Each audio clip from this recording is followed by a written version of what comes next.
I told you that you can play with the payroll system. You wouldn't think you could do this, but a practice manager actually managed to get away with $100,000 in 2 different ways.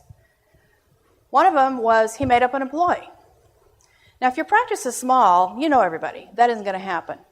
But as the practice gets bigger, and you've got kennel workers that kind of come and go, and you maybe don't make the effort to really get to know everybody in your practice. As the practice grows, you fall into that trap. So would you know that there was somebody you were paying that didn't exist, let alone work there? Hopefully you would, but then again, maybe not.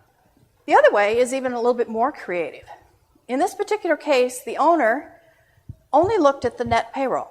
So what she was interested in is what's the dollar amount that's going to hit the bank account.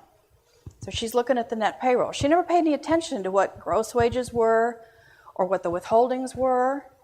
She only looked at the dollar amount of the net checks. Well, the problem with that was he could then gross up his salary and send the difference to the federal government, and at the end of the year, he got a nice refund. So that was discoverable, but not on the report that the owner was looking at.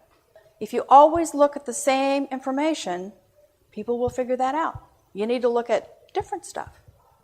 Just looking at the W-2s would have made a huge difference here. But the owner didn't want to have anything to do with those governmental filings at the end of the year. Let's let the hospital administrator do it. So he did.